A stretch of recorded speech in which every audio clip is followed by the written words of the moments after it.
Assalamualaikum warahmatullahi wabarakatuh. Baik, dari kelompok kami akan melakukan presentasi. Sebelum melakukan presentasi, izinkan kami memperkenalkan diri terlebih dahulu.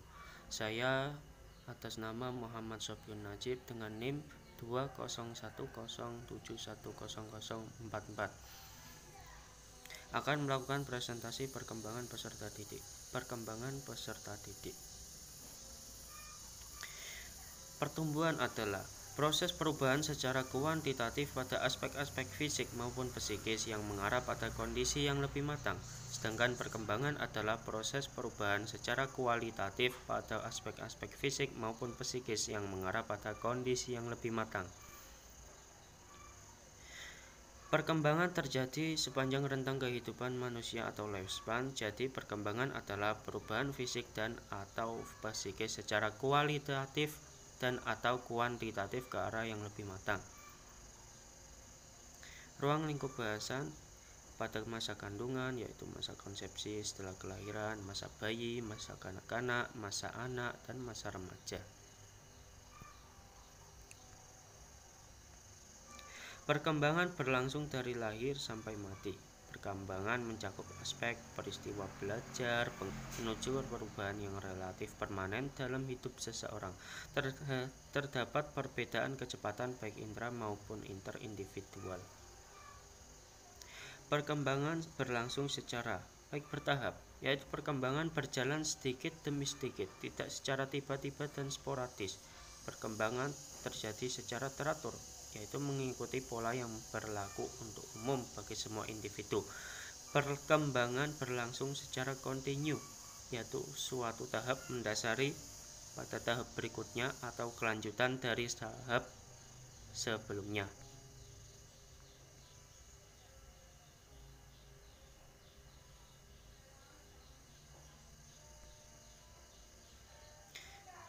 Perkembangan fisik, yaitu perkembangan perubahan struktur dan fungsi tubuh sepanjang waktu.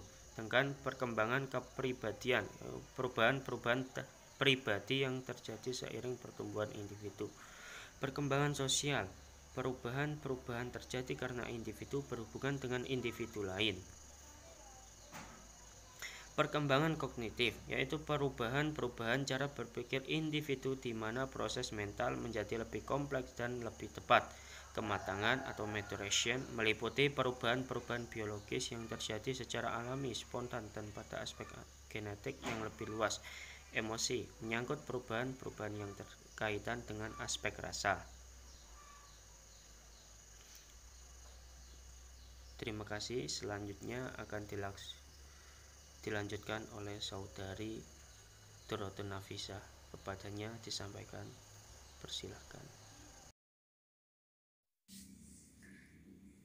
Baik, saya akan melanjutkan presentasi dari rekan saya Sohibun Najib. Kontroversi pandangan perkembangan. Yang pertama, nature versus nurture. Yang kedua, continuity versus discontinuity. Yang ketiga, kualitatif versus kuantitatif.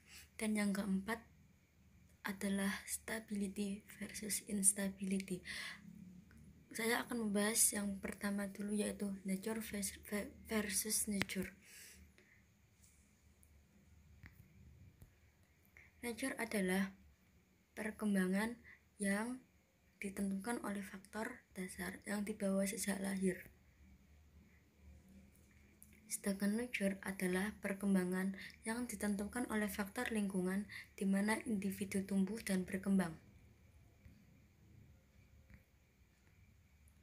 Yang kedua ada continuity versus discontinuity.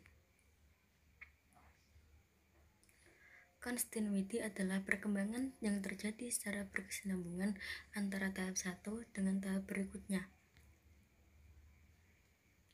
Discontinuity adalah perkembangan yang merupakan tahapan-tahapan yang berbeda dan terpisah di antara satu dengan yang lain.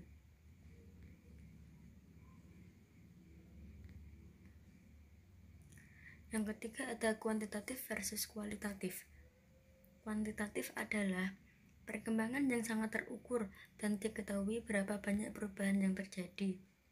Sedangkan kualitatif adalah Perkembangan bersifat kualitatif, tidak sekedar banyaknya perubahan, tetapi perubahan itu bagaimana.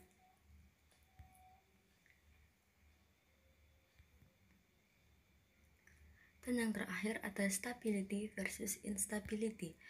Stability adalah perkembangan yang membuat kehidupan individu menjadi stabil sehingga memudahkan penyesuaian diri.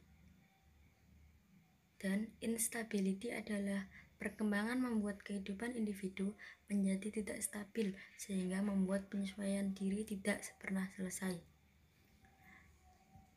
Sekian presentasi dari kami. Apabila ada kesalahan, kami mohon maaf yang sebesar-besarnya. Wabillahi taufiq wal hidayah. Wassalamualaikum warahmatullahi wabarakatuh.